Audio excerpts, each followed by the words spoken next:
I'm ditching this episode anyway. So now this is just a private recording for us to figure out this episode on the feed. No. You can edit this, sir. I cannot. Put this right before the music. Shh. Put this right before the music. Harrison Poole, you can make something out of this. Roll the music. Here's the episode that Harrison Poole made out of this piece of shit. Wait a minute. What am I doing? Two men and a what? Two friends from film school, one who graduated, one who did, and they decided to make a podcast. Okay, this has never been done before, right? Okay. This is Matthew and Harrison's Two Men in a Movie. It's not what it sounds like. We are recording. I do think you have a stroke. They should just let you die. I want that on record. All right. What a way to fucking start this. You're just a fucking vegetable. Just fucking... New topic. Anyway, please introduce the fucking show. Welcome to the Two Men in a Movie podcast, where each week two men review a movie that one of us can't believe the other hasn't seen. I'm Matthew Olenchek, joined as always by my very handsome work husband, Harrison Poole. How are you, babe? I'm all right. How are you, hon? I'm living, laughing. I'm having a great day. Honestly, it's beautiful outside. Bought some cookies. Hell yeah, dude. The grocery store was pretty chill, pretty relaxed. No crazy people there. None of that Marx shit. That's right, I'm shitting on Marx. This is riveting content for a fucking movie podcast. You picked the first movie. I did. It's my great honor to bring the first movie to this podcast. And I chose one that's really good for like a pilot episode. Just an incomprehensible, hard to discuss mess that requires 7 pages of notes to understand. Asteroid City by Wes Anderson. What do you think? Did you like it? Yeah, I think it kind of fucking rules. It fucking rules. Not a lot of people talk about this movie. Especially not like I've noticed like the people I've heard talk about it aren't Wes Anderson people, which is wild to me. Yeah, I've seen a couple. I've never been a Wes Anderson dude. Which is wild. Why? You have a film degree. Okay. He's like the film guy. You're either a Wes Anderson guy. I can't remember the other director. I was drunk through most of film school. Quentin Tarantino, Christopher Quentin Nolan. Tarantino, Okay. or Christopher Nolan. Like you got to choose a director. Like Wes Anderson's one of the big ones. You know, like that's like if you're fun and artsy, you go Wes Anderson. Yeah, my director was always Kevin Smith. What? Anyway, moving on. Yeah, I've never really been a Wes Anderson guy. I've seen a couple movies, and every time I finish a Wes Anderson movie, my actual thought is, that was a movie. It's such like a tame review, but these are such beloved films that it feels like a devastating attack. No, I mean, I don't dislike the dude. He's just never been one of my idols. But no, Asteroid City rules. Genuinely, might be my favorite of Really? I think it's up there for me. Isle of Dogs. Never seen Isle of Dogs. And Isle of Dogs might be higher for me just because it's kind of like puppets, and I have a deep love of puppets, Muppets, and marionettes. And it scratches that itch of small little not men doing men things. Stop motion. Yeah. Kind of like puppets, but not puppets. Okay. Kind of pretty much a puppet. A temporal puppet. I guess. Fantastic Mr. Fox rules. I've never seen Fantastic Mr. Fox. Yeah, genuinely, that might be. It's been a while, but that might be my favorite. Asteroid City's up there. Like, it competes, though it might just be recency bias, considering I've seen it twice you've this seen week. it twice this week. I mean, yeah, it's like a setting piece, as most of his films are, where it's kind of like, I was gonna say like a historical piece, or what's the word I'm looking Period for? piece? Period piece. But like a lot of times they're just like not they're more the places than they are the times, you know? Sure.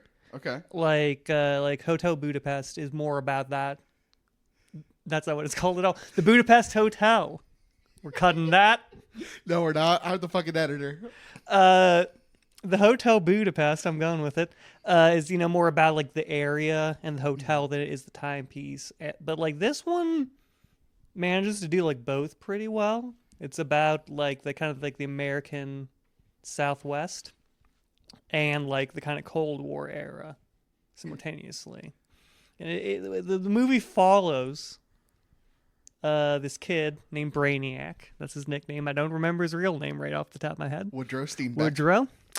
And his dad, Augie, and they're three sisters, and they're all named after like one's like Cassandra, Cassiopeia. and Pandora. Yes. And they're like driving out to the desert to like go to like a junior stargazers camp, which sounds like a lot chiller than this whole event turns out to be. Like it sounds like a fun little like day camp. It's pretty up there in its importance, turns out. And then like the lives of everyone involved in this stargazers event is like turned upside down through some crazy happenstance, Which we'll get to. It begins in black and white. It does begin in black and white because what Wes Anderson decided to do, what this silly little fella decided to do, was make the entire movie be like nesting dolls in its narrative structure. Because it opens in black and white, where Bryan Cranston is playing a host of a TV show, and the TV show is like a fictionalized version of the creation of the play Asteroid City. It's like, this is how a play is made. Like the PBS Broadway specials. Yeah. Yeah. And then inside that is like the actor's world, which is a fictionalized recreation, but also has truth to it. And then below that is the in color version, which is the truth of this fictional world. And it just gets like worse from then on out. Like it barely establishes the rules. You're like, what's going on? And then it's like, let's mix it up a bit. Let's play around in this space I've created. So it begins with Bryan Cranston in black and white. We already said this. We are introduced to Edward Norton, who plays, I just saw Conrad Earp, who's the playwright. And then it cuts to in color, where their car has broken down and they are in a cafe. Yeah, they're like your classic Americana cafe. Yes. And you have the old like musical train scene. Which is fucking beautiful, dude. Yeah, he's always really good at the openings. As much as like Wes was never my guy, I have to admit that like the dude knows how to put a shot together. Guy gets like, his fucking camera. Like I understand that's not like a profound statement. Ooh, Wes Anderson, the guy's obsessed with symmetry, knows how to fucking put a shot together. Ooh, turns out math can be pretty. But like I would have most of this movie out of context framed. Sorry, there's definitely just going to be a jump cut here. Shit happened. You don't need to hear it. Math can be pretty. And so that's the intro.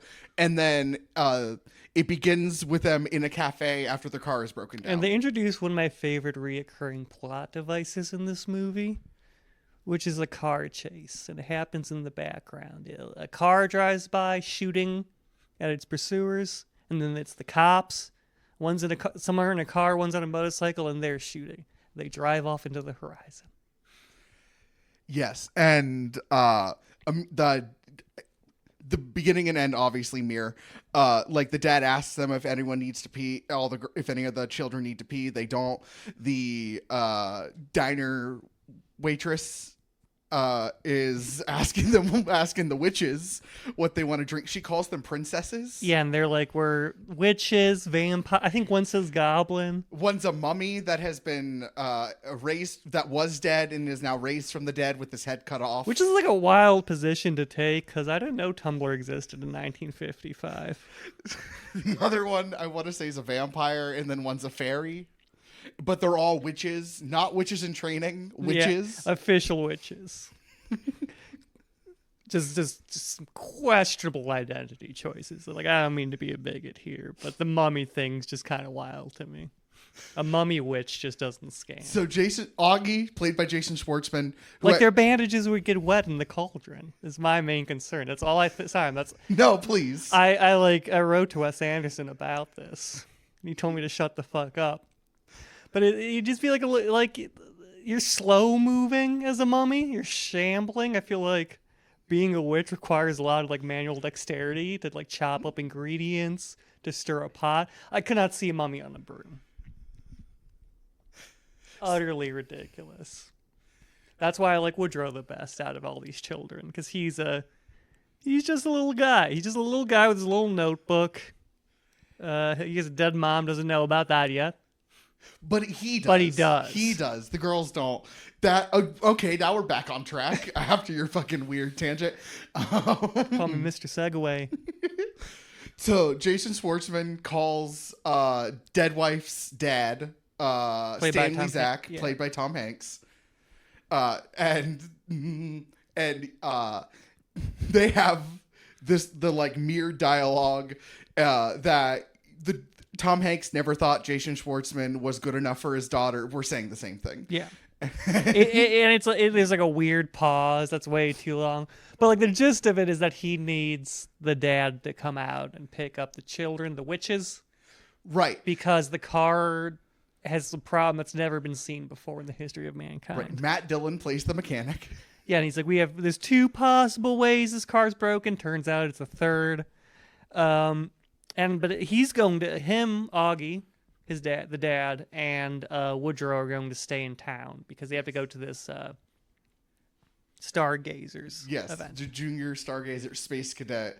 And then Tom Hanks is going to go pick up the girls. Yeah. See, this is where notes come in handy.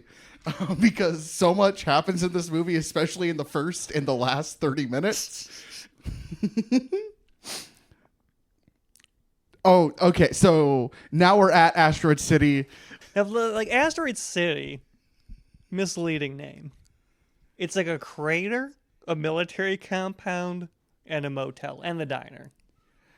Yeah, it's a meteorite. Yeah, meteorite is when it hits the ground. Yeah, I think meteorite's when it hits something. You know, we have phones. We could have looked that up. Anyway, I hate it. But it's like this big like archaeological thing where like millions of years ago, meteorite struck here. So they have like a whole little like space center there. Yeah. Yes, and it's at Asteroid City in the beginning where we're introduced to most of the cast all at once. Yeah, like every single character arrives at once because they're either part of the Stargazers, the family of the Stargazers, part of the scientists at the center, part of the military that's running the Stargazers. Little wild twist there is that this turns out it's like a whole like military operation to harness the youth and intelligence of like supernaturally intelligent kids that are doing like basically magic, and then to use it for like military purposes. Yes, the government owns all of the experiments or projects that the kids come up with. In the same way film school owns all of the projects you make while there. But unlike film school, these aren't like little Scott Pilgrim clones, and they aren't like little baking soda volcanoes. They're like death rays. Yes, there's a death ray. There's the jetpack. There's a new element. Yeah, I want to say she discovered a new element. There's Woodrow has this like space projector. Yeah, that projects things on the moon. Right, where he projects an American flag on the moon. Risky move during the Cold War. Exactly. Is that there's Clifford who creates the death ray. He's the Dare Me kid, where he's just trying to get his dad and everyone. he like his thing is he just constantly dares. He's like, do you dare me to do this incredibly dangerous thing? Everyone always says no, and then he does it. Yes, he calls it an experiment. Yes, his father played by Liev Schreiber. Side note: this cast is fucking stacked. Every single person's like important. It's insane. Dude. There's like almost no filler actors. Even for a Wes Anderson movie, it's a bit ridiculous. Steve Carell plays the like concierge of the hotel. Yeah. Jeffrey Wright plays. Now we're just going a quick rundown. I'm so sorry. Jeffrey Wright plays the general. Tilda Swinton is like the lead scientist. Yeah, Tilda Swinton. She rules. She's great in this. Everyone's great in this, but she's truly one of my favorite. One of my favorite roles. Scarlett Johansson. Who do they meet at? Yeah, they meet ScarJo in the diner. Yeah, they meet her because she plays Midge Campbell. Midge Campbell, one of the the famous actress ever, like one of the big starlets of her time. Yes. And her daughter is one of the little geniuses who invented cosmic rays to make plants grow instantly. Dinah, but yes. but it makes them like poisonous. Yes. And they meet because Augie, the father, Woodrow, takes a picture of her. Yes. Because he is a wartime journalist. Yes, without her permission, and then ScarJo gets his verbal confirmation that he will get her permission before it goes out to print. All while at the same time, Dinah and Woodrow, the two children, are making eyes. Yeah, they're like, there's a lot of like sexual tension between children in this movie, which is honestly Just those two? just those. But there's a lot anytime they're on screen. It's okay. Yeah, it's a lot like Moonrise Kingdom. These two families, like every one of these two families, are fucking each other or want to fuck each other. It's insane. But it is like a masterful scene of like character backstory because like we learn so much in like 4 lines of dialogue. in 4 lines. We learn like everything we need to know about these two characters in like 4 lines of dialogue and like 2 actions. Backtrack. Okay. There's the Ricky Cho who is a reporter for his high school paper, and he creates the jetpack. Kind of the jock of the group.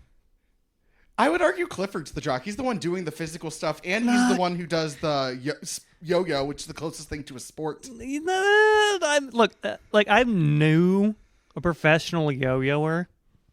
It was the boyfriend of one of my friend's sisters. He had like a professional $500 yo-yo, like carbon fiber, some shit. It's not a sport, but it's the closest thing in this movie. But he doesn't have like jock attitude. Like this kid's a dweeb. All of them are dweebs. Nah. What I'm saying is that Cho's character's like big dick jock energy. He's got like does he have like a Letterman jacket on even? Something like that. He is the most self-assured of all and the he's kids. got like cool sunglasses and shit. Yes, he is the most like, I know who I am, or at least I am faking it the best. Yeah, like he's a kid that's gonna go somewhere. I think out of all these kids, he's not gonna end up in some rinky-dinky lab. He's gonna become Elon Musk too. Well, Elon Musk 1 probably, given the time frame. Okay, and after the mass intro of all the characters, there are we also get a quick intro. I forget the actress's name, and I don't have my phone on me to look it up. We have Shelley's mom, and we have Jeffrey Wright plays the general. Did we already mention? Yeah, we that? already mentioned. Okay, that. Well, I don't know what I'm doing. There's a lot of characters. So many. There are so many like one scene cameo characters. Like I'm usually better at remembering names, but like besides like Augie, there are just so many characters whose names I can't remember. Because like not only do we have to worry about these characters' names, we have to worry about the names of the actors who are playing these characters, which are also characters in this movie. There's like 3 layers of characters that like you are like keeping track of. Yes. There's I don't remember what the actor's name who plays Augie is. I know Jason Schwartzman plays the actor who plays Augie. The fictional actor's name. He's like fucking the playwright? Yes. Yeah. Yes. Okay. He breaks his window, gives him ice cream, then fucks him, which I mean like I understand that'll work on me, but it's like never touched on for like the rest of the movie. No. Also later, Adrian Brody, who plays the director, and in the improv scene, him and the playwright hold hands, and it's like not weird's the wrong word, but it's like an implied erotic-y thing. Yeah, it's like out of place. There's Yes. a lot of just kind of like, which like, you know, like I've worked with theater students and theater persons. It makes sense. They're all fucking each other. Like there's always going to happen at band camp. Now it's something happening in like theater school. Like you've never met a hornier group of people than like a theater person. Yes. Is that the first time we flash back to black and white with the casting of? I think that's the first time we like re-enter the original world. Yeah. All right. Also, in the casting scene, he's delivering these lines that like take place on an alien in a dream on like an alien planet that is not at all mentioned in the color play. Which is like a reoccurring thing, is that the black and white world is constantly referencing things that we don't see, because we don't get to see the complete play is a big thing. Because every time we're cutting back to the fictional world, we are missing some of the play, which makes sense because the whole like narrative structure is that we're watching a television show about the creation of a play, so you wouldn't see the whole play. But there's like so much, and like some of it's cut, and I'm not sure what's actually canon to the color world too much. Because I don't think the dream happens. I think the dream ends up being cut. Yes, it's cut for runtime. Yeah. But they still use her photo. Yeah. So after black and white, it cuts to the like intro of Asteroid City, not just the intro of like all the characters, but we like learn names and shit.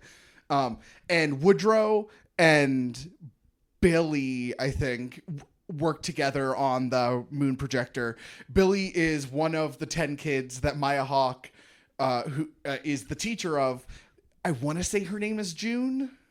June's, yeah, pretty sure it's June. Yeah, there's also, we haven't touched like half the supporting characters because there's like an entire like gathering of cowboys that like Montana is the main one who Yeah. Maya Hawke falls for. and there's like this teacher, and they're not really involved in the main plot so much. Like they're not even involved with the Stargazer thing. I think they're on a field trip, right? Are they on a field trip? I thought one of the kids was also one of the Stargazers. Unclear. That's not, yeah. Because there's Billy, the redhead kid, is there in the beginning when they were first showing his projection, but then he's not in any of the other in the future with any of the other junior cadets. He doesn't win any money. Right, so maybe he just helped in that one specific scene and it's just not mentioned. But so maybe they're on a field trip. It's like this movie is so dependent on vibes. So like really not much happens in this movie. Like time wise, like it takes like what is it, like 9 days, but like there's a Stargazer event, a crazy thing happens, they all go crazy, then they go home. That's all that it a lot happens, but when you plot it out, there's only like 4 moments where like something happens and the plot progresses. So much of this movie, which I like, is people reacting to the situation around them, which I think is why we have so many side characters, because we're constantly flashing from person to person, seeing how everyone's responding to the crazy events that are unfolding in Asteroid City. Right. So at the intro of Asteroid City and all the science experiments, it's Tilda Swinton shows up, and there's the dot machines that Woodrow asks what they are, and yeah, they're like these like little bleeping lights. Yes, and she isn't quite sure. She thinks it's like some kind of alien radio frequency, and then he realizes it's a date. Yeah, and the date is today. Yes. And they're like, it's at the observatory. They have like this whole just setup for these things that no one know what they are. And then from there, where we go to like the big like showcase of the inventions, where we get to see all the crazy inventions these kids invented. The general gives a very good speech. They all get like a bunch of like completely unique awards. Yes. Like there's no ranking, they have no connection. They're just completely, each one its own world of award. I don't even remember what their names are, but like they sound like they're from different branches of like a military. Like there's no connection between any of these awards besides the fact that they're awards. Like right. one's like a Miss America banner, like Miss America sash. Yes. And like one's like a French Legion medal. Yes. Woodrow's is like yeah. Yeah. And then they also cut that there's this the other reason they're here. It's because there's this great cosmic event that they're going to watch, much like our recent eclipse, but this one is a bit different. Yes, but before that, we get the intro of like all the kids' inner relationships, where they play the name game, and we learn like a little bit of all their backstory. We learn the Shelley is a big fan of Midge Campbell, Dinah's mom. which that has a little cute moment later. And then it cuts to black and white again with Jake Ryan, the actor who plays Woodrow, and ScarJo on the train. Because he has to convince her to come back because she's Yes. left. Yes, where Adrian Brody, by the way, we have not seen Adrian Brody yet. Adrian Brody is looming. Any Wes head, as we like to call ourselves, know that. And as soon as you boot up one of Wes Anderson's wonderful little flicks, Adrian Brody's looming. He's going to show up somewhere here. But Jake Ryan goes over to the train cart where ScarJo is there, and Schubert Green, the director, has handed him 3 letters where depending on the situation, he must read whatever letter, and ScarJo makes him hand her both the letters, where they are wildly different. Both like demeaning. Right, both. But like in different ways. If she's crying, demean her here. If she's angry, demean her in another way. Yes. A solid strategy. Everyone should just have like mysterious envelopes that say like, oh man, Harrison's angry. Time to yell at him in this fashion. It is at this moment also where we learned that Jake Ryan, I don't remember the character actor's name.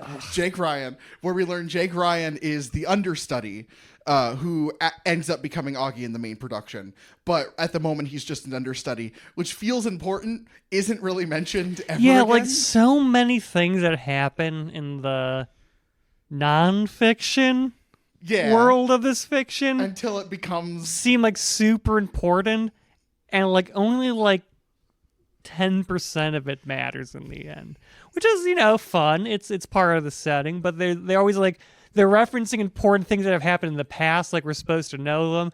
They say like, oh, this will lead to other things in the future. It does not. No.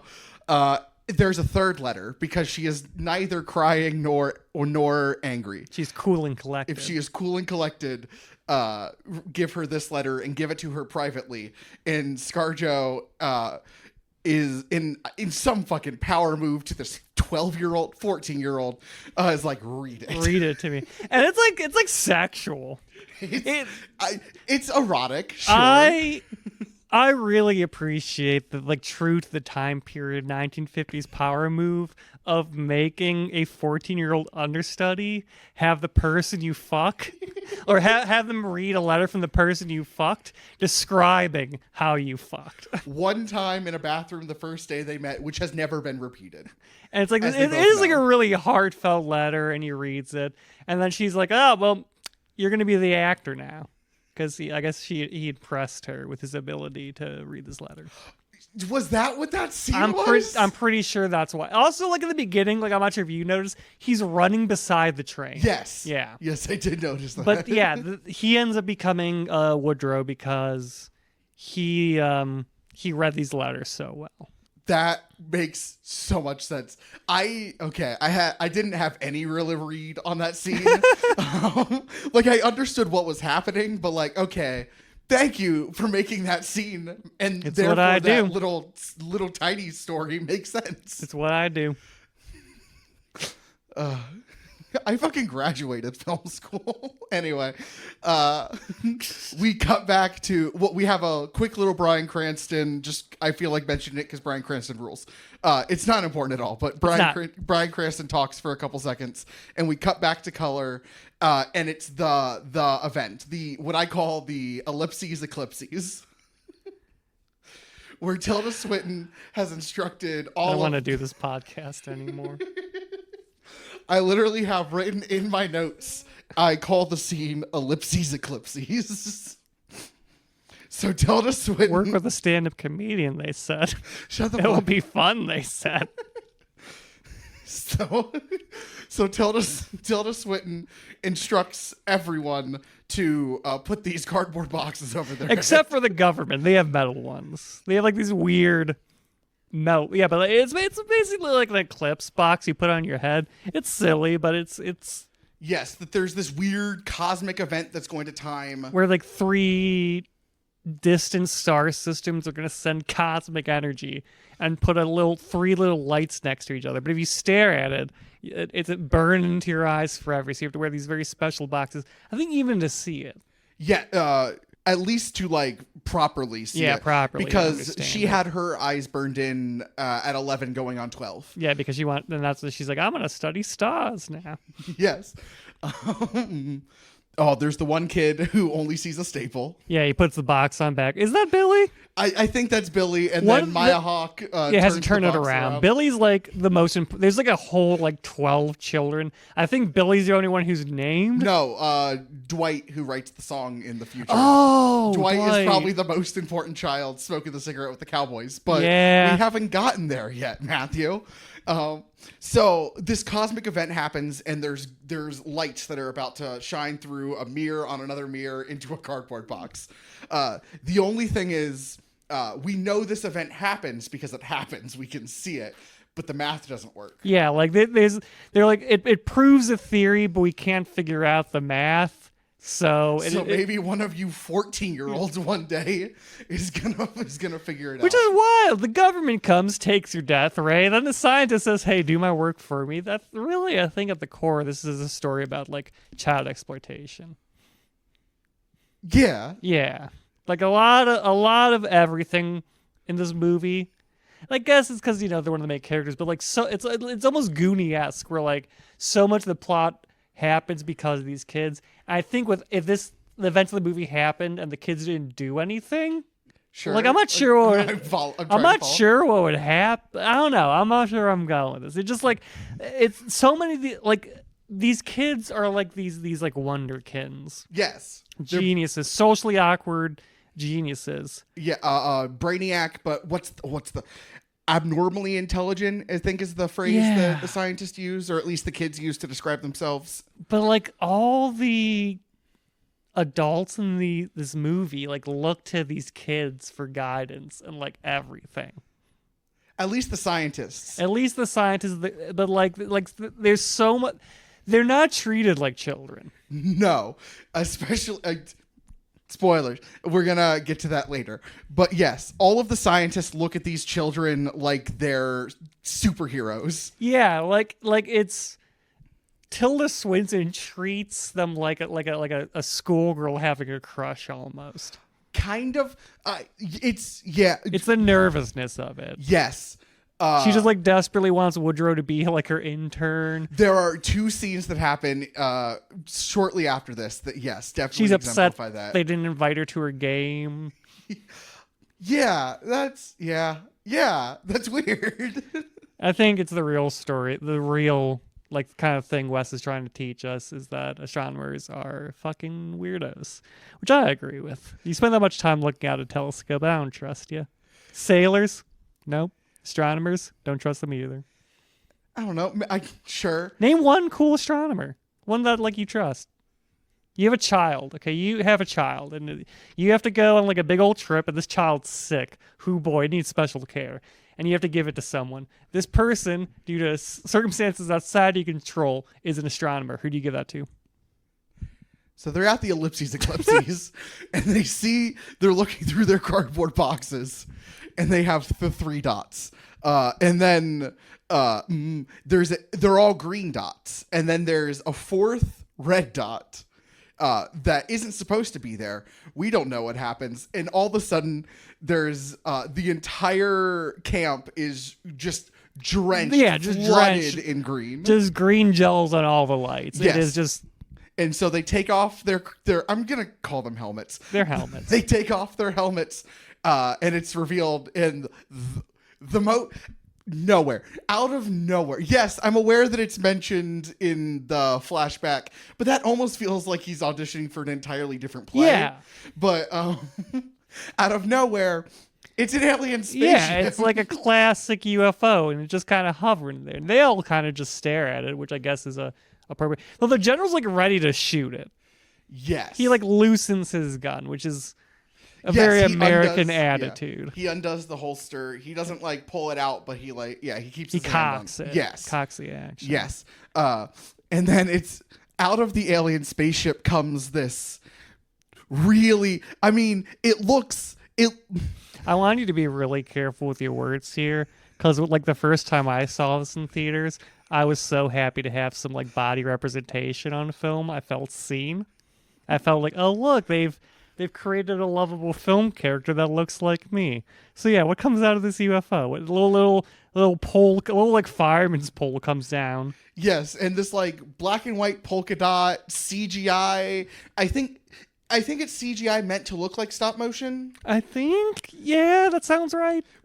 Visually, it does not match the live action in the slightest. No, it's unnerving. It's unnerving. Right. But this like skinny black and white alien just slowly down the fireman's pole. So slowly lowers down. He's like looking around. He's like, his only discernible features are huge eyes. He's got like these long arms and legs. And we cut to his view as he's looking at the crowd. And he's got like predator vision. Kind of, but like it's very much goggle. It's like predator, it's like but they're goggles. And there's no like heat thing. It's all red. Like it's just all red. There's no different like shades in the heat. And then so he just slowly walks over to the meteorite that is in a cage. Yeah. It is because in Jeffrey Wright's speech, General Gibson's speech, he mentions the meteorite, and that's where Asteroid Falls gets its name. Or Asteroid City, because it's from City. this. I thought of Gravity Falls. You thought of Gravity Falls, which maybe Patreon. But there's like, yeah, it's like this asteroid that fell from this alien system, and it's like about the size of like a baseball, maybe a bit bigger. Yeah, maybe a bit bigger than a maybe like bowling ball. A little smaller than a bowling ball. A little smaller than a bowling ball, a bit bigger than a softball. Basketball. No, it's too big. But there's like like the smallest fucking cage on top of Sure. it, next to like the world's smallest fucking sign, and he like creeps over to it, just like lifts the cage up. Like, I'm not sure what the cage is there for. Like, picks the asteroid up, and everyone's just like staring at him, except for Augie, who's a war photographer and never asks permission for his photos. And he like goes to take a photo, and then the alien poses for him. He gets the photo. The alien gets back on the fireman's pole, which goes back into the UFO. It goes up to the right, and they're all just frozen there. And it's one of my favorite lines in the fucking movie, where Augie just kind of looks around and goes, I think the alien just stole our asteroid. Yeah, no, there are so many good lines in this movie. That is one of them. It is such a well-written movie. So, okay. So I think the alien looks like fake CGI, stop motion-y. I think it is CGI meant to look like stop motion. Yeah. I think.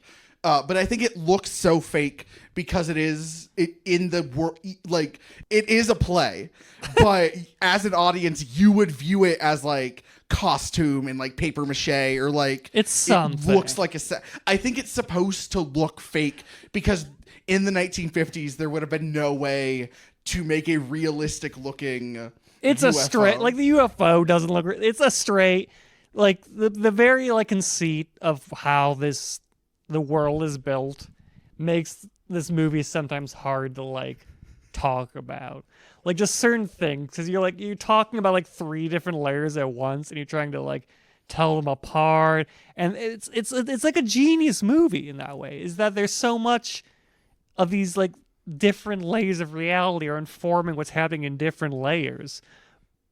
But then it just it's not like confusing in a bad way, but when you try to talk about it, you're like, well, it's a play, so the alien who's real looks like he's in a play because the whole thing's a play. It was a recreation of a play. Because again, we're not even like watching the play we're watching a recreation of the play. We're watching a TV show that has actors doing a recreation of the play. So it's like a pro shot. Kind of like, I don't think we ever see like Earp. Like Edward Norton plays Earp. I don't think that's what Earp looks like because it's an actor on a television show playing the playwright. I love this movie. I'm just gonna say, I love this movie, and it's not.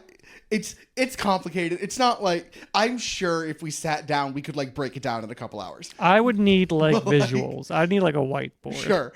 It's not like it's like layer on top of layer on top of layer on top of layer on top of layer. But there are a few layers. There's a few, and they just play so loose with them, especially as the movie goes on. Yes. Which I think is what makes it so hard to like talk about. So the alien stole the asteroid. Yeah, and that's the end of Act 1. And then there's a little interstitial that says intermission optional. Yeah. which I think is so funny. If they played that in a theater, there would have been no way that like it's like 4 seconds long. Yeah. So I get that it's supposed to be like a play, like it's intermission of the play, but like that seems like a joke only for home release. Yeah. Maybe he's playing the long game. So I don't think there was an intermission in the theater. No, that makes sense. Because I think it literally was only like, I mean, I guess it makes sense, but also an optional intermission is just a wild. Like if that was like written into your play and you're like, if you want to make the runtime longer, put a little intermission in here. Right, like the Hamilton Pro Shot has an intermission like in between the two acts, but it's 15 minutes and it's like a literal countdown that's 15 minutes. So like I think that's what it's doing. Like I think on some level it's a PBS documentary and a Pro Shot and a movie at the end, like a movie. Like it just they all blur together into this weird movie. It's all media. Yes. So I think that's the joke. It's a good joke. I do like it. But yes, it's a joke that I think works best in home release. Which makes I didn't see it in theater, so like it worked for me really well. I think it's a movie made for people who care too much about movies.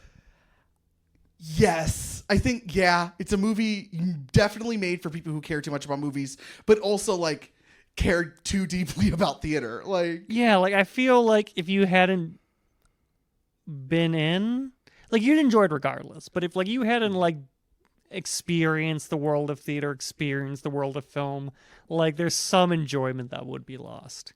Right. After intermission, it cuts to black and white world. Where we finally get introduced to Schubert Green, the born Shylock something. Yeah. I forget the last name. I feel really anti-Semitic right now. Schubert Green, played by Adrian Brody. We finally see him. And it's a buff Adrian Brody. It is.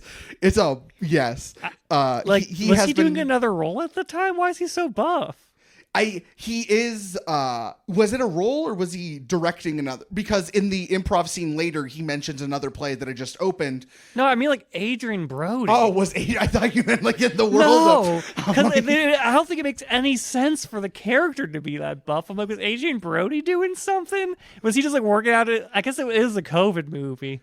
It is okay. We'll get to that. Had he just worked out and he's probably like, you're in all my movies. I don't care what you look like. Probably, but maybe this was written in later. But he's living in the theater. Yeah, and he goes into his fake home office, which is a fake home set. Yeah, which like a set guy set up for him. He set up like a fake home because he's going through like a divorce. He's going through a divorce where his wife is leaving him for a second baseman. Yes, yeah. And it's as amicable as can possibly be. She's like giving him advice on the play. Yes, and he's punching a fake punching bag. Yes, I know you really like that. Bag. Yeah, you really like that. There's a real punching bag right next to the clothing rack, but he's punching the air. He's making the noises. Yes, and that's also, I don't know if that was written in later, but that might be why the character is so buff, because the boxing, and it says the welterweight, which is mentioned earlier as a play in the movie. So that's my thought, is maybe what happened was Adrian Brody got buff in quarantine, and then I feel like that'd be more reasonable to write in like a reason why he's so buff than to be like, all right, Adrian Brody, I need you to get fucking buff. Why is my character buff? No, but like before the events of this movie, he was in a play where he had to be buff. So I need to get buff for a role your character played in the past. so he's punching the air. He's punching the air. He's like, like making the noises as like his wife talks about. But there's a fucking punching bag, right? It is actors, man. It's one of my favorite jokes in the entire movie. There are so many just like dumb, quick jokes. Truly might be my favorite. If given... It got me both times. It got you... Yeah, I've heard you laughing about it. If an actor is given a choice between doing something in real life or doing a bit, they're going to choose the bit. That's why they're actors. I think, definitely in like the whimsical Wes Anderson world. Yeah, in the whimsical world of Wes Anderson. So he's going through as amicable as possible divorce. He signs the kid's report card, which he thinks is divorce papers. And like you said, that she's giving him advice on the play. We see him with the UFO, which seems very small for a stage production. Right. But looks almost identical to... Looks identical. So maybe like, yes, the in play, maybe it really is that small, but like it's supposed to feel big to the actors. So like, I don't know. What? I'm trying to make it work. How would it feel big to the actors? Because, well, you see, it's supposed to feel like a giant UFO, but you only have the budget for this tiny little like Star Trek style like UFO. We see them leave this, like later we see one of the characters leave the stage during the production, and like they've built the entire crater as a background. I feel like they have money. True. Okay. I don't know. The alien's a costume. That's okay. Yeah, spoilers. I feel like they have the money to build a slightly bigger UFO. Maybe it's for when it flies off. Maybe there's a big one that goes and up, then, yes, and a yes, small yes. one flies off. That'd be fun. That's how I would do it. So she gives him advice that ScarJo's character in scene 5, which I want to say has already happened already. You know what? Next time I watch it, I should have looked out for it. Next time I watch it, I'm going to see if he has followed. He does. I remember that he does follow the advice. Okay, cool. And then, so she shuts the door, and then she says afterwards is like a showing of like, this is what the line is. Yeah, goodbye. And then it's intro to Act 2 in Color World. Yeah. We are... Can we call it Technicolor World? Sure. The lockdown has now happened. They are in quarantine. Yeah, they had to break open a special envelope with the president's orders because turns out that's what you do when an alien comes down from the sky. Right. And that's the moment when it clicks for me where I'm like, oh, this is a COVID movie. Yeah. It really is, because like so much of this movie's themes are about like isolation, Yes. feeling alone, loss, and a desperate search for meaning in a situation that doesn't make sense but is so overwhelming. And his previous movie, Isle of Dogs, was 2019? Was right before COVID? Or was it very... I think it was a bit earlier. Because French Dispatch was 2017. Because... Maybe 2018? Because Grand Budapest is 14. I want to... You look it up. Yeah, because like I saw that like in film school. Okay. French Dispatch, I want to say, is 17, and then Isle of Dogs would be 19. So this would be his first movie after COVID? It is definitely his first. It's 2018. Oh, 18, sorry. Yeah, but it is definitely like it's his first movie after COVID, and it shows. Like it is like they literally go into a quarantine. They're literally separated from the rest of the world, and they're just kind of trapped in their little bubble of asteroids and super genius children. Right. It's things in quarantine devolve very quickly. Yeah. Like Act 2 through the end, that like so much happens in these last 2 acts. Which like I get like isn't unusual because that's where the conflict would be, but it really is just a barrage of just not even plot things happening. Just everything is happening. Right. Everywhere all at once. A different movie, but Great also movie. apply. Oh, so good. But applies here as well. Arguably, more things are happening in this movie than the movie that is supposedly about everything everywhere all at once. But it's still early in lockdown. It's still early in lockdown. So everyone is trying to have some semblance of normalcy. Like they're running tests on the kids, psychological, physical, whatever. Which I like the one gag where they're showing her the ink blots and everything's an alien. Yes. And then we see Cho's character again arguing with like Men in Black about he knows what he saw. Yes. And Clifford is the Jeremy kid. Yeah. Clifford is like is asking his dad if he dares him to press the button, and the dad's like, "If you press that button, I'm gonna fucking kill you." I know he doesn't say fucking. I'm gonna but break like, your neck. Yes, I'm gonna break. Which your is neck. arguably worse. And then it goes through the other 2 tests, and then we just see Clifford running away from his dad. But then we just kind of like settle into this pandemic quarantine world. Right. Maya Hawke is still trying to teach the kids about astrology. Which I think is like one of the big things of this movie is that everyone, like you said, everyone's trying to like keep a sense of normalcy, but nothing is normal. Right. And I think especially like the school, like the fact that she's keeping the same lesson as much as possible because she said I didn't have time to write a new lesson. That very much felt like I had just graduated, but by the time COVID hit, my brother was a junior in high school. And when everything went to online, he very much described like a little bit where like everyone was trying to talk about how not different like things were going to be, but then everything is so different. But so she's trying so hard to cling to some kind of normalcy, and the kids are just all asking questions about the alien and talking then, about the alien. One of my favorite characters, Montana the cowboy, comes up, says, "If I might intrude," which is a wild thing. If I was a cowboy, I would not walk into a classroom like that. And then he proceeds to give like a pretty progressive view of the alien situation, but like it's said in like it is tiptoeing the line on like cowboy racist. About how he's not our brother, but he is our brother. He says he's from a different tribe. He's a creature from a different tribe. Yeah. And but they probably come in peace. Yeah. But if they don't, that's a job for the U.S. military. The U.S. government would just murder him. He's like, they haven't lost a war yet. Still haven't. Still haven't. Undefeated world champions of wars. Officially Congress declared wars. I would decide in editing if I want to keep that joke. I can do other takes.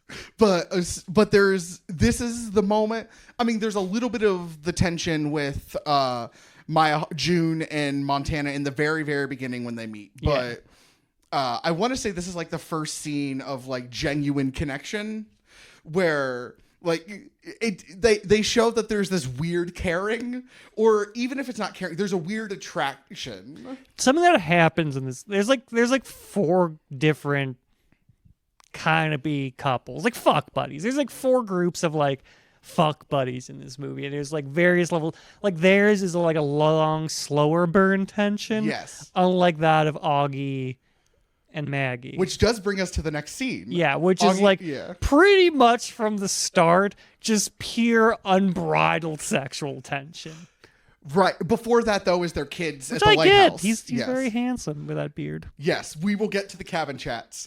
But before that, in between, there's President Roosevelt's famous cabin chat. Yes.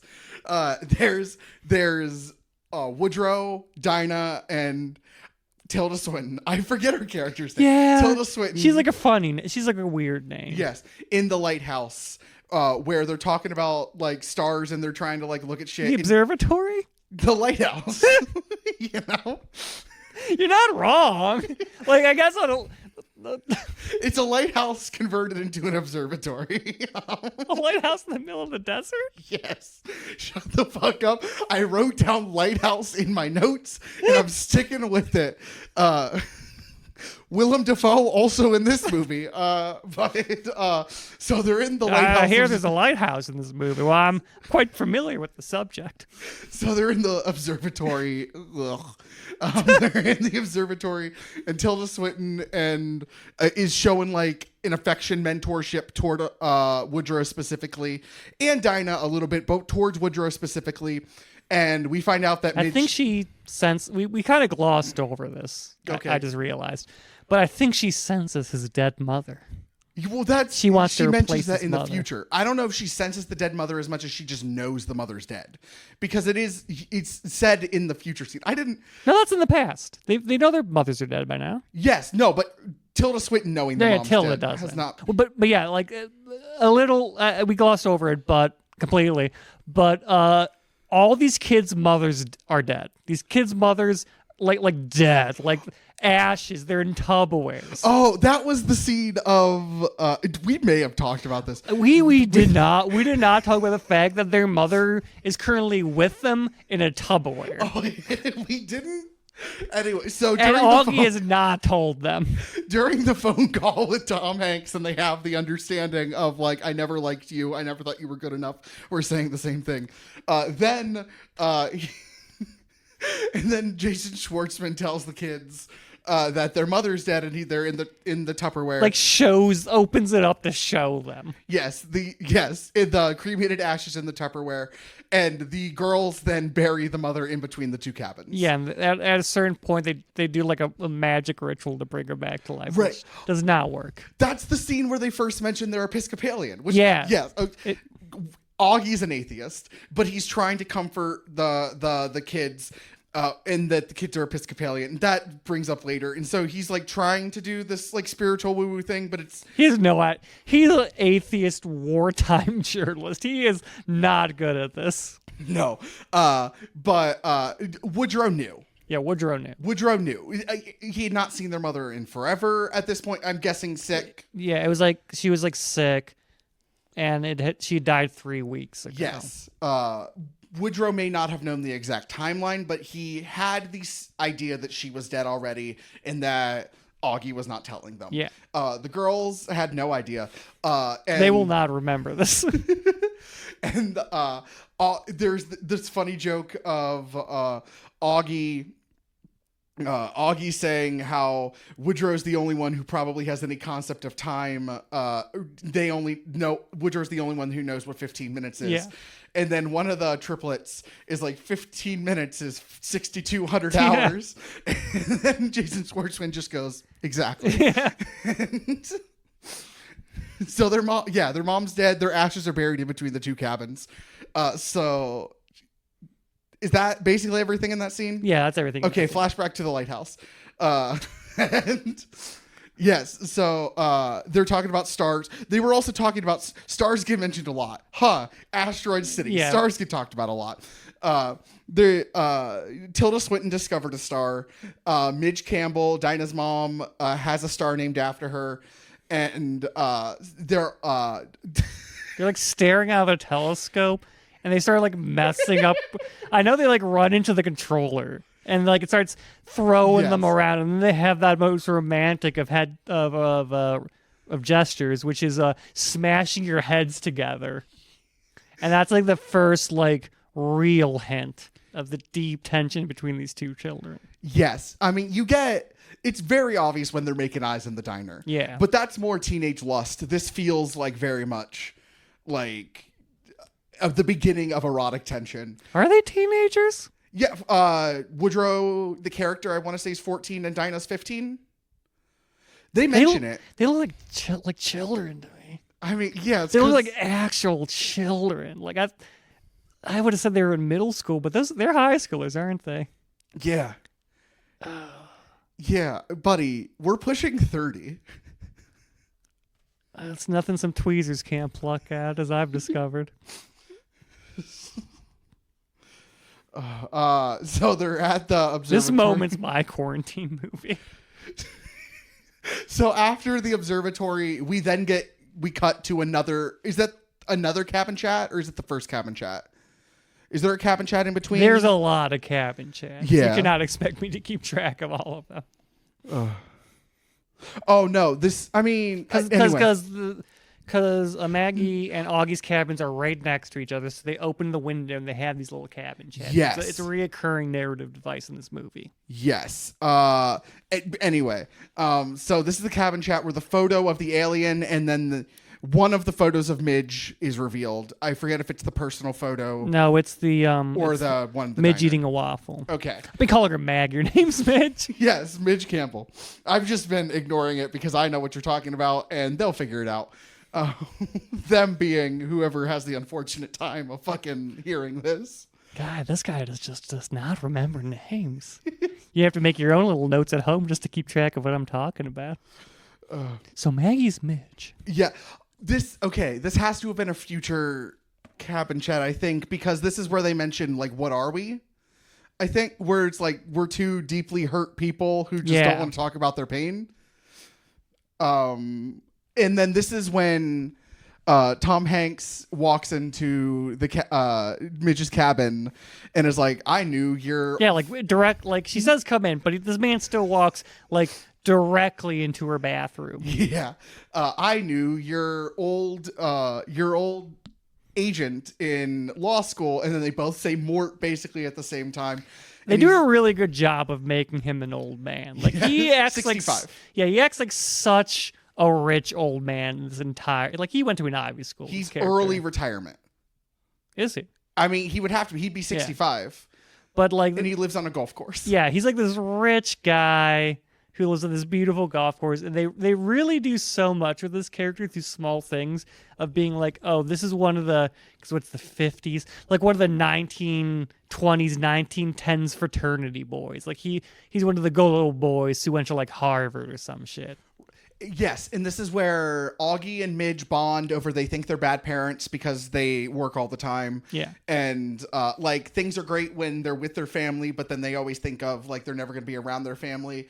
And it's later mentioned that Augie was planning on abandoning them for a short time. Yeah, with he the mentions it. grandfather. He says, I was going to do it for a bit, but I've decided not to. Right. Which I don't think it's like mentioned or tipped off as much as that's just like a thing that is generally happens, but then this doesn't foreshadow, but it's like, oh, this makes that make sense. Yeah. But it's what are we? We're two wounded people who don't want to talk about their scars.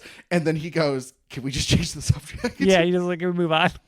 Uh, He's also helping her with a play, is also how a lot of these cabin chats start and end, is he's helping read lines to her. This is also the first mention of Midge is like, oh, your picture came out, and this is the first time it's mentioned all of my pictures come out, which is a reoccurring line that happens. That's why he makes the big bucks. Yeah, baby. I assume he makes. He's a single parent with 4 children. So all of this takes place one day. Act 2 takes place one day after Act 1. Yeah. Which I want to say all of Act 2 in the world of the play takes place over like a day. Yeah. Maybe 2. I don't understand why everyone gets so philosophical right away. But the next scene is like... An alien just came out of the sky. Sure, but like... I don't know. Everyone... Anyway. Like if you were just hanging out in your fucking like day camp and an alien came down from the sky, took an asteroid and went back into space, you wouldn't necessarily be like, huh... That puts a lot of stuff into perspective. Like, what is meaning? Yes, I would definitely have that. But, like, I don't know. I think I'd be more... I'm an anxiety-riddled mess. I think I would be more freaked out about what the implications of... what the implications are. Yes, I would be philosophizing, but, like... No, I think I would be more like, what is the plan? What are we doing? Oh, we're just hiding out? We're going to hide out, buddy. But this is when Steve Carell... is explaining the desert land opportunity to Liev Schreiber and Clifford, the Dare Me boy. He's like selling like shitty plots of land. Yes, $10 for half a tennis court. They are sold in a soda vending machine. There's like a bunch of vending machines at this motel. Like one makes, it's very Wes Anderson. Like one makes alcohol. Like you got your cigarettes, one will like mix you like a little martini. There's one that just sells land. I forget the other ones, but they're all like whimsical Wes Anderson creations. Soda, I think. Yeah, one is a real soda machine. There's soda and cigarettes. Yes, but it's $10 for half a tennis court, and you have to pay it in quarters. Yes, $10 in quarters. It's they mentioned that it sounds like a toad swindle. It is not a toad swindle. And like Steve Carell's thrilled about the alien coming because yes. it means he's gonna make it's tourism, baby. Yeah, he's gonna make that big alien land money. Yes, and so he's telling Liev Schreiber this like investing opportunity now, and the Dare Me kid is like, dare me too, and Liev Schreiber cuts him off, is like, fucking no. And then we can do another deep philosophy. Yeah. You're right, because immediately I don't care. He's like, why do you always do this? And there's this like big moment where the guy's like, maybe it's because I'm afraid no one will see me, and it becomes like this super deep philosophy moment, like out of nowhere. Yeah, and then Liev Schreiber just like, dare you to what? And he goes, climb that cactus. And in unison, Steve Carell and Liev Schreiber go, no. It's a beautiful scene. It is. Like none of the scenes in this movie are bad. No. Then you have scene at the bathroom with Shelley's mom and Midge, where they talk about the part that was Midge's favorite part that Shelley's mom really liked, but it's a shame no one else liked it, but some people liked it. And then Bryan Cranston shows up. Yes, but the camera, they look Yes. off camera. The camera pans. Bryan Cranston's there in color. Says, "Oh, I'm not supposed to be here. Excuse me." Walks off, and then we get like a soft reset of the scene. Yes. I think, but the first tip off of that is that her black eye makeup, which is mentioned in the introduction of all the characters at camp, is when she's playing the part, Yeah. she has the black eye makeup. The grease paint is on the other eye. Yeah. And so that's a tip off that either it was a mistake the actress made or it was a mistake in the world. But then, yes, it pans, and then in color, Bryan Cranston is like, I'm not supposed to be here. I'm not am supposed I? to. And he like shuffles off. Yeah, because like everything is starting to like unravel. Yes. And then you have, Tom Hanks and Jason Schwartzman, Augie, and Stanley Zach is the father-in-law's name. Yeah. They're talking about what's going to happen. Like, here's the plan. You're going to live with us. I don't like that you're living with us, but you're going to live with us. I'll take care of the girls. And Augie just goes on this spiral of like, what is meaning? Why are we talking about this? And Tom Hanks is like, you're still Episcopalian, right? There's meaning. And then Augie becomes an atheist. Woodrow. does. Woodrow. Augie is an their atheist. names switched a few times. Yeah. Okay. So Tom Hanks Because and that's Jason Schwartzman. Because he goes, yeah, because he goes, I'm an atheist, and Tom Hanks just goes like, all right. Yes. Because they have like this little like funeral. Because he tries to get his daughter's dead, one of three of the dead ashes, but the his granddaughters threatened to like murder him. And they're at the scene, and Tom Hanks is like, I don't like the fact that I'm helping you, but my wife drank herself to death, so I understand this whole widow thing. And they're my grandchildren, I guess, based on technicality. So like, I think they're just his grandchildren. Sure, but they don't know who he is. Yeah. I don't think the state says that your grandchildren have to recognize you. So they're like, but they're my grandchildren. I'm going to help them. And then he does this weird, like, choking the air thing around Jason Schwartzman, which is another weird character choice, which is like another thing that, like, the world is unraveling. Yeah. And then the kids trick the next scene, the kids trick the soldier who is guarding the phone booth to call, to put the quarter in, and Ricky Cho intercedes the call and makes it to his editor of the Wildcat newspaper. His high school paper. And he's like, I got breaking news for you. But the mother answered, and he's like, Ricky, it's after 9. He's already had his Ovaltine. And he's like, breaking news. Like, this is important. I think his entire character could be summed up by breaking news. I will not be silenced. Like that's mostly what he does in this movie, is just runs head first against the government. Yes, and yes, he is making the phone call to his buddy at the high school paper, and Shelley casually mentions the romance blossoming between Dinah and Woodrow that they don't see, but they do see, but they don't see. Neither of them are admitting it. And that's like a casually mentioned. It's weird that like it's just brought to the forefront.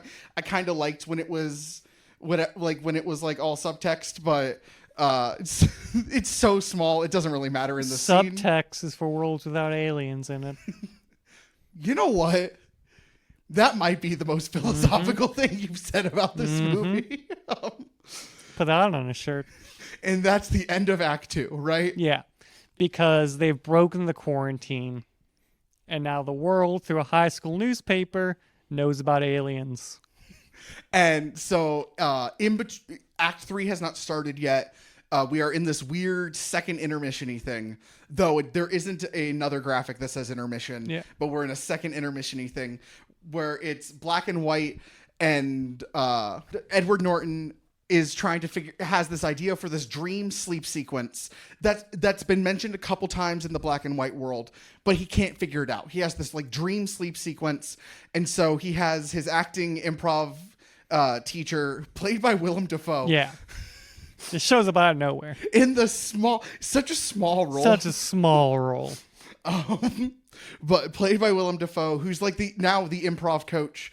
And in this famous acting class. yes. And he has all of the actors playing the characters, but they're the actors improv sleep. Adrian Brody has fallen asleep on stage before once, but he didn't miss his lines, but he thought he was, but he was afraid he was, but he didn't miss his lines.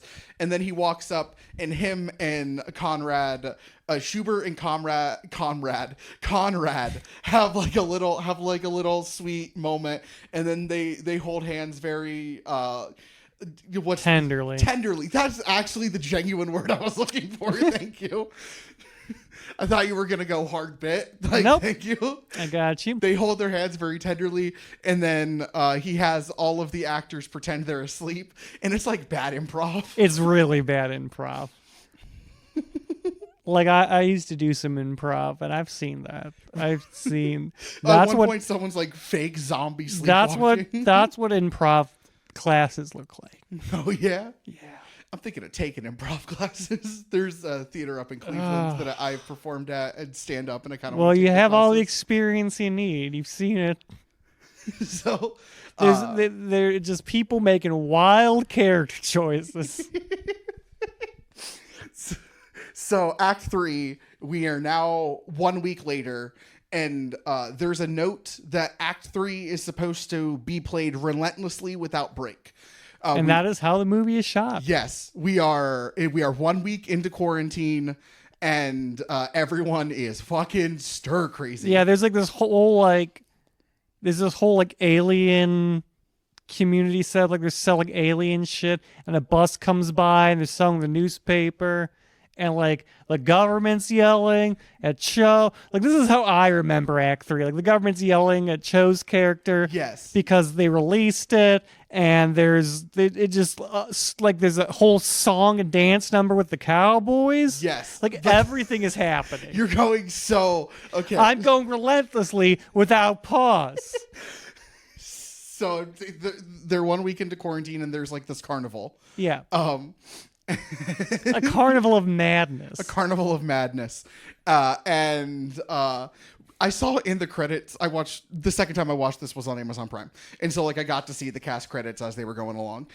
It says Fisher Stevens has a fucking cameo as the detective, which is awesome. Oh, like the government detective? Yeah. Huh. I didn't notice that. That's super cool. So there's this little carnival going along. Everyone's stir crazy. They're trying to have some level of normalcy as much as possible. And now I think only the government is at this point. Right. Because like everyone's all the character arcs are wrapping up. Anyone who's gonna fuck is fucking. Like everything's happening. So Ricky Cho is in a military tribunal. He's like called for questioning by the general because he leaked the quarantine. Yes, he leaked the alien quarantine news, and he's under possible treason charges. Yeah. And Ricky Cho's just like, I'll take this to the fucking Supreme Court. I'll win. I'll take this to the highest court. Shut up, Dad. Don't apologize. We're going all the way to the top.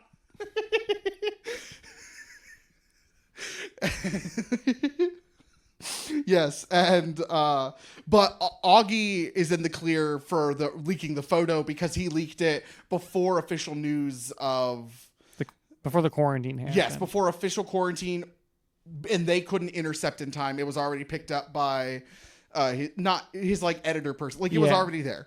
So that's mentioned. Which like I'll admit I'm not too knowledgeable on how like a news photographer works, a journalist photographer. But can I just like take a picture and send it to my editor and they pay me?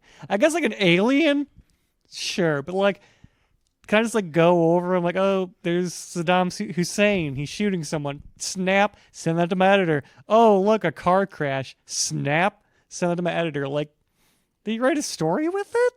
My guess is someone wrote the story.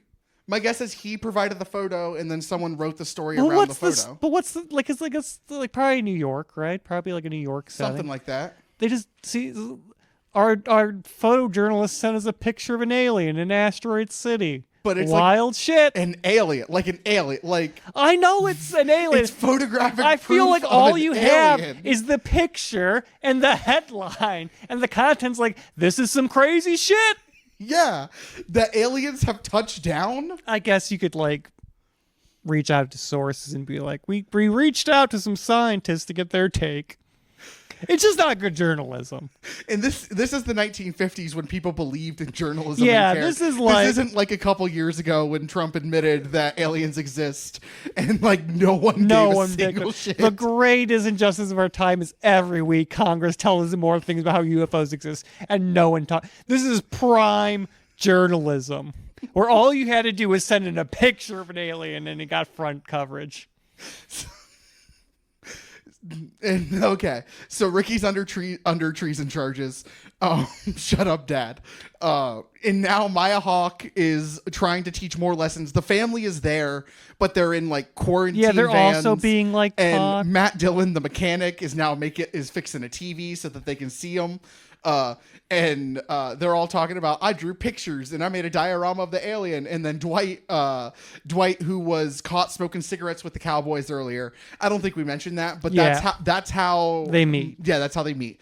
And Dwight's like, I wrote a song, and Maya Hawke is like, that's fine, that's nice, but I don't think that's really relevant to our lesson. And right the now. cowboy's like, no, it is. And then. And then he gathers a whole cowboy bluegrass band. And it starts out like really religious. Yes. And they're all singing like, are you friend or foe, brother, or are you other? It's like the whole, and then Maya starts dancing, like everyone. Maya Hawke is square dancing. Everyone with just Montana, goes making our friend batshit Tori insane. so jealous. Oh, Tori would be so jealous She of would Montana be right now. She never replied to the picture I sent her of Maya Hawke. I was like, it's your wife. It's your parasocial wife. She just never replied. And I think it's because she's overcome by Maya Hawke. Which, she's going to listen to this. Do you want me to edit this out? No, I'm not a coward. But Okay. like, Maya Hawke's okay. I don't. She feels about Maya Hawke the way you feel about Florence Pugh. Yeah, but like Florence Pugh's Florence Pugh. Why wasn't Florence Pugh in this movie? Would have been a better Probably movie. because she was making Oppenheimer. Does that? Yeah, they both came out last year. And yeah, Margot Robbie also made Barbie, but hers is such a small role. Spoilers. I mean, it's revealed in the photo. Yeah, that it's Margot Robbie, but it's so their quick. dead mother's Margot Robbie. But you don't you kind of just have to get. You're like, that looks like someone, but I don't know who it is, and I don't feel like pausing the movie. But could have been Florence Pugh. it could have been. You know what? You're right. Better movie. Maya and Montana are square dancing, and it's like this full realization of a nice little cute romance. Now we have, and then it cuts to another cabin chat where Jason Schwartzman is talking to ScarJo, but she's OD'd in the bathtub. That's another. It's mentioned in the "Am I a Bad Parent?" that I always play tragic actresses, and I think I'm gonna OD in a bathtub. And so it's paid off here, where you think she's OD'd in the bathtub, and then she hasn't. She's just totally pretending. She's got acting. You though. It got me. You went. It got you too, okay? No. It got you. You don't know how it got me. You weren't there. You told me. Nope.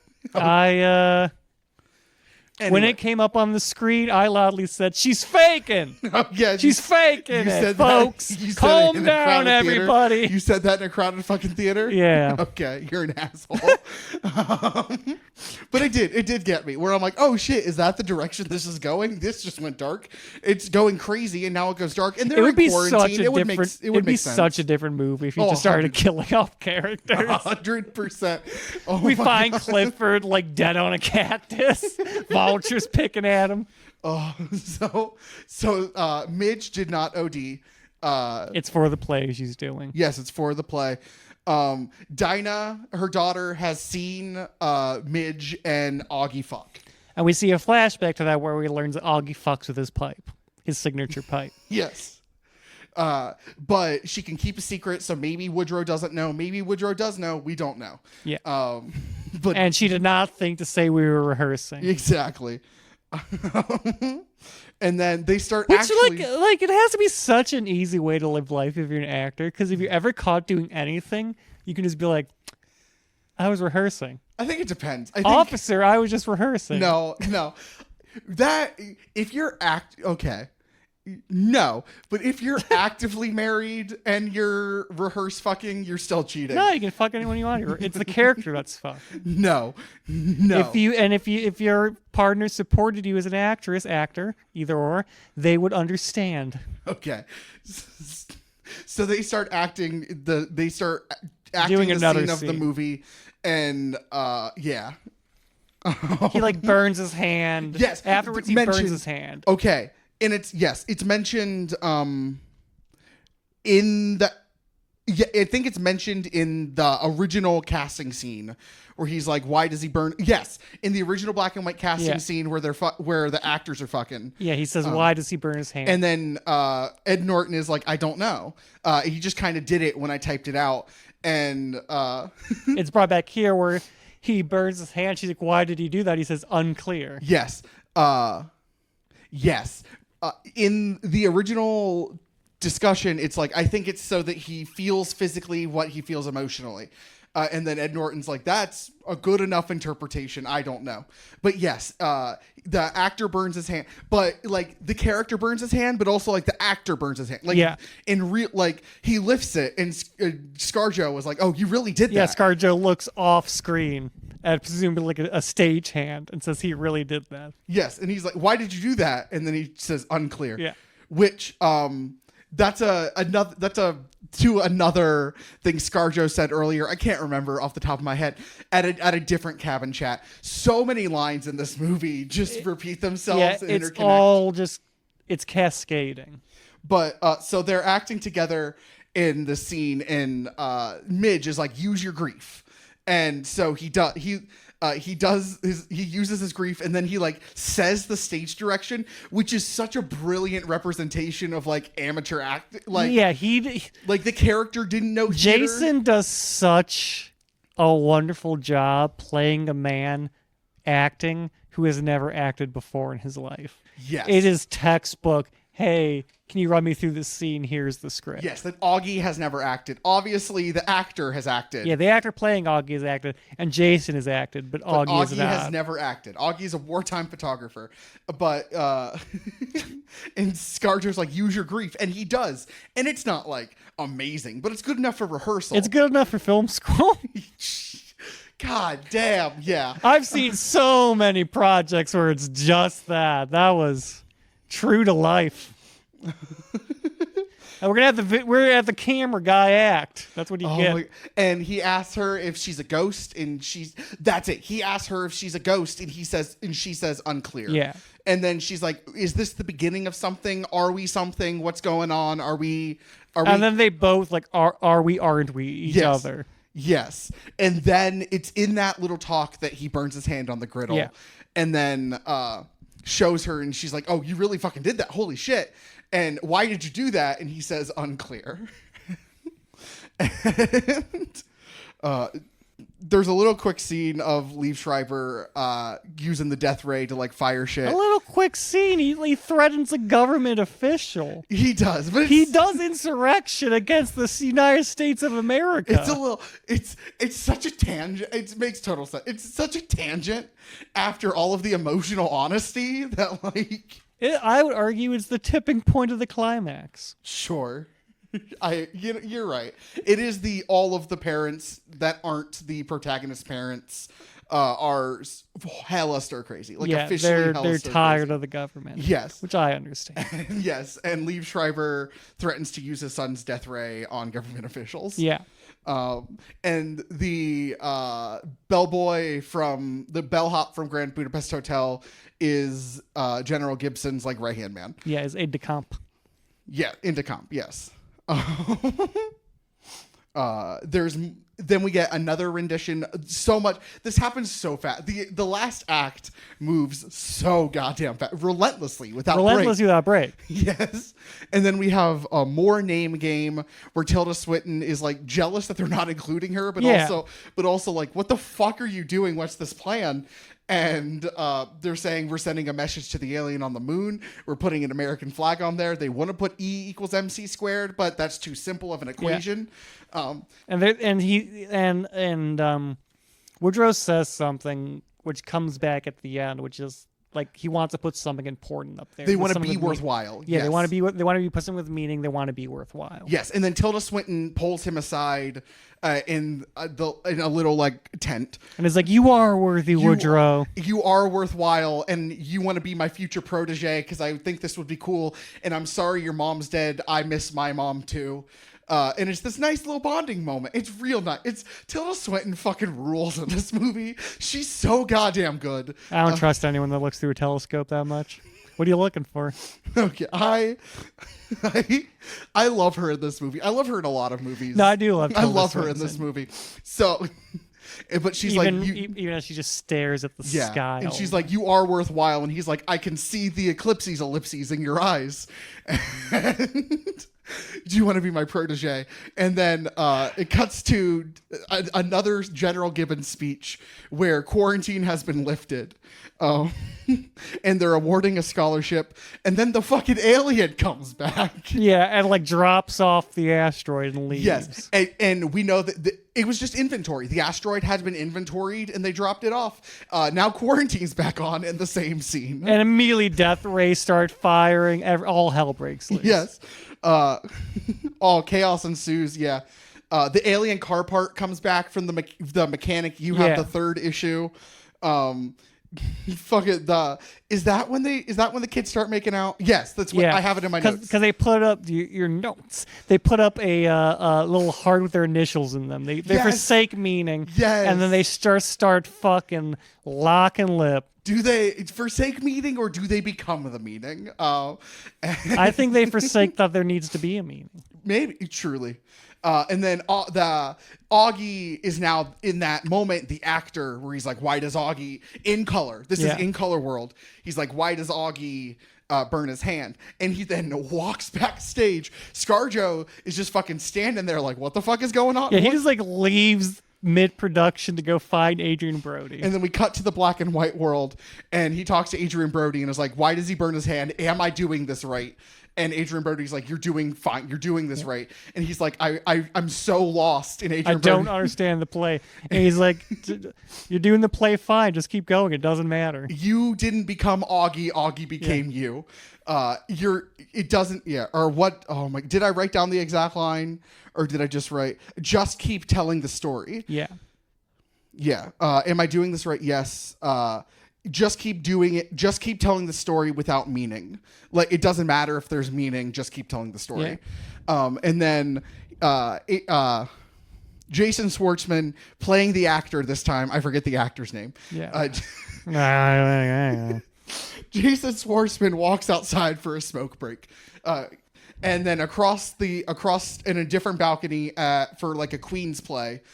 Is Margot Robbie in full regalia, also outside, and she played the mom originally, and she was like, oh, do you remember our scene together?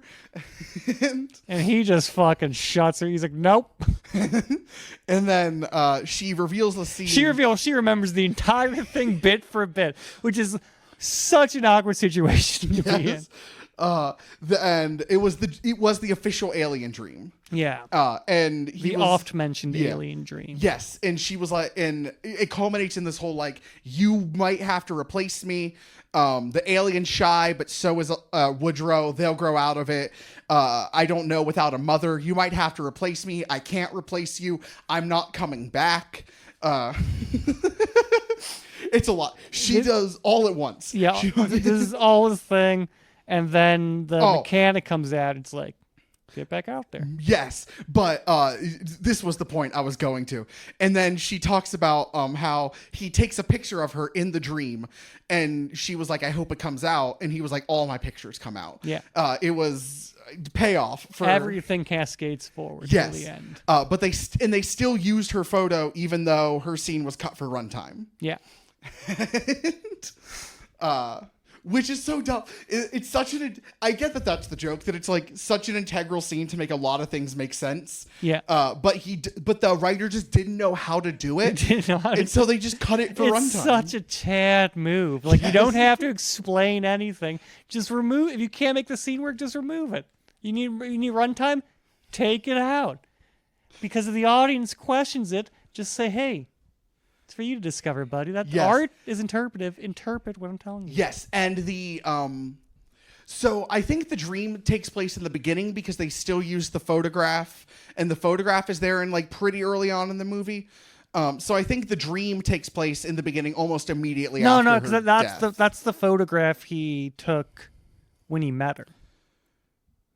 You're right. You're so right. You're so right. You're so right, because when he met her, she was 19. That's what people always say about me.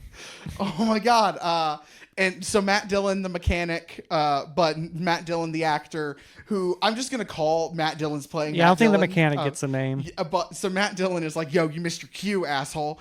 And then Jason Schwartzman runs inside, and Matt Dillon tries to have this little cute flirty moment, and it does not land. There's a lot of awkwardness on those balconies. And then, and then it is cut again to we're still in the black and white world, and Conrad Earp has died in a car accident at 50.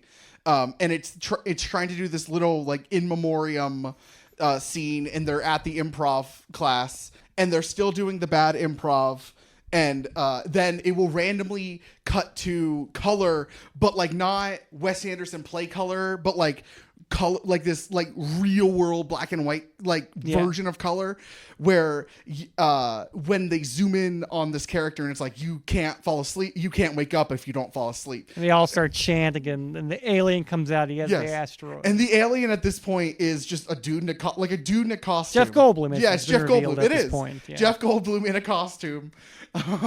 Because earlier we see him backstage, and he says it's I view the alien as a metaphor, and someone says, for what? He's like, I don't know yet. Yes.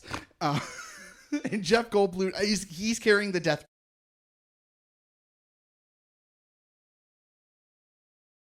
Okay, you have your mic? I have my mic. Okay, we're recording again. Do we know where we left off? The battery's cut out. It left off somewhere in the end speech, which is okay. I think that's actually, that wasn't planned, by the way, but it is that's where like the story ends. Okay. So Jeff Goldblum is carrying the death ray. It's like, you can't wake up if you don't fall asleep, and then it like cuts, and like that's the end. Like, it's the actors talking to the audience, but it's this weird like uncanny valley. Like they're like actually talking to the real audience. It's very akin to School Days by Spike Lee, where at the end Spike Lee and Lawrence Fishburne and Giancarlo Gus from Breaking Bad, but they just start talking to I feel so bad. Giancarlo Esposito. They just start talking to the audience, telling them to wake up, wake up. And it's very similar that like, you can't wake up if you don't fall asleep. And then they cut back to, but yeah, and then it cuts to black. Like, that is like the weird, like the aliens have now taken over meaninglessness. Yeah. And then it cuts to a graphic. That's an interesting take on it. I disagree with. Okay, what's your take? Because it's not that the aliens, in my take, this is probably like an after. It's probably a better discussion to go out on. But I don't view that the aliens represent like meaningless. The alien represents the need to let go of the search for meaning. Okay, I can get behind that. Like, you can't wake up if you don't fall asleep is saying you can't really interact if you don't let go. Because like, so many of these characters have all these like, are having all these issues and all this trouble and all this like grief and trauma, and at the end they're all better for it, and they've just kind of let go. Like, once they let go of each of their obsessive needs to understand something, once they learn to just keep doing the play, just keep performing the play, it's fine. is when they start to like live again. Okay. Okay. No, I can. It's get an behind- absurdist movie. No, absolutely. I can get behind that take. I took a very realistic approach to a very absurdist film. So it's okay. So it's they're letting go of meaning, not there is no meaning. They're letting go of the need for meaning. Yes, I apologize. Yes, they're letting go of the need for meaning, not that there is no meaning. Yeah. But I also think that is a thing that the movie is trying to say, is that there is no meaning. We make the meaning, but also that's absurd. Why are we searching for the meaning? There's no meaning that we need to know. Yeah, okay. So Jeff Goldblum plays the alien, points the death ray at us. You can't wake up if you don't fall asleep. Cut to black. And that's like the end of the movie play. I'm not 100% sure if at this point it's no longer like a PBS broadcast. Yeah, it's a movie. It's a fever dream. Yes. Even when he runs backstage to like talk to the director, that's the moment it ceases to be a PBS broadcast. Yeah. You could argue it's when Bryan Cranston shows up. It enters its own world. Yes. And so it cuts to black, and then a new color graphic shows up for the play epilogue.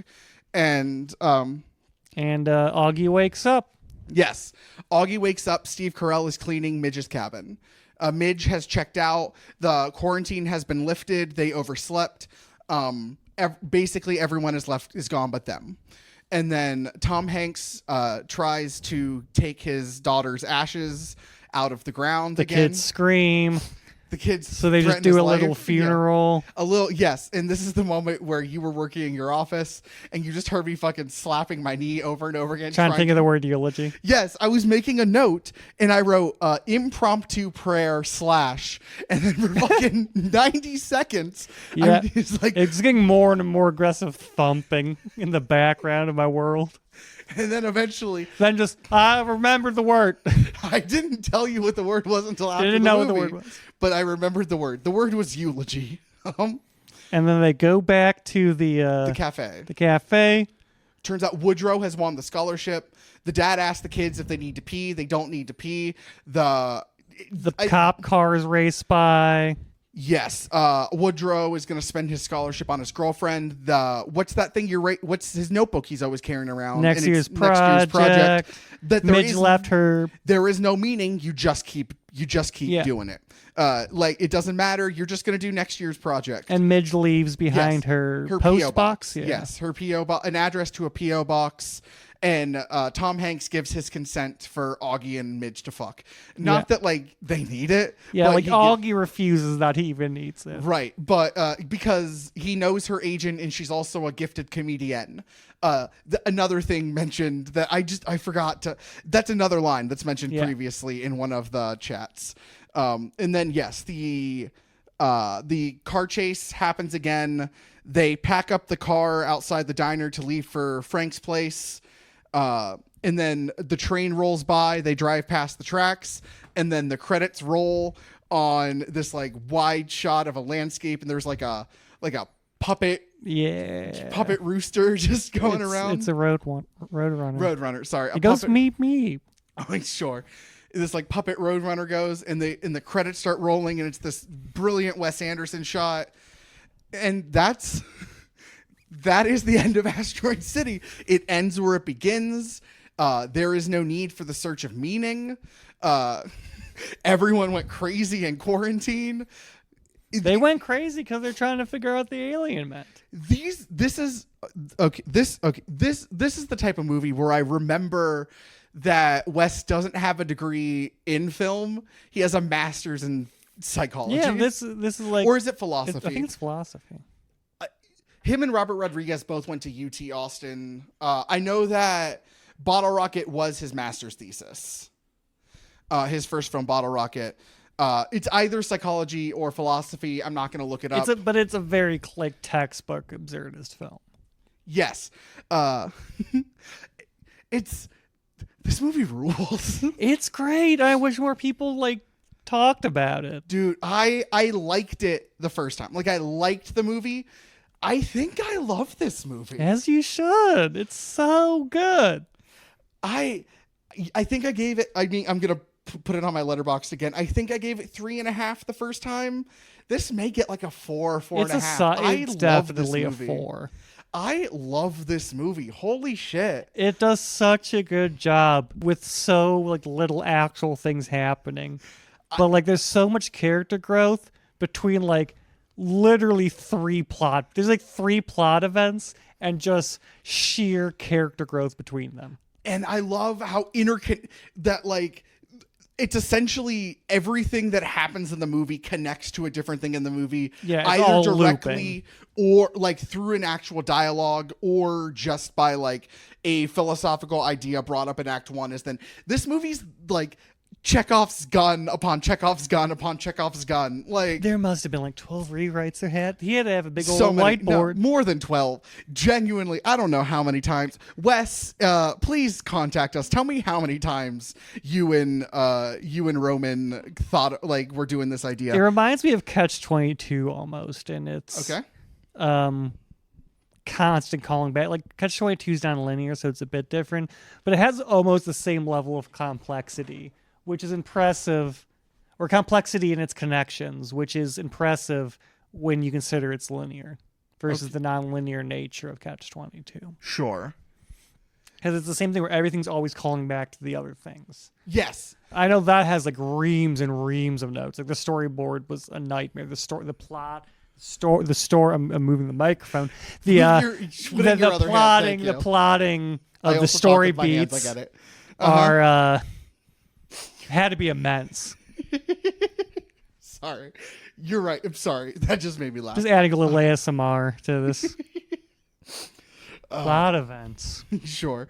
Yeah. I loved this movie.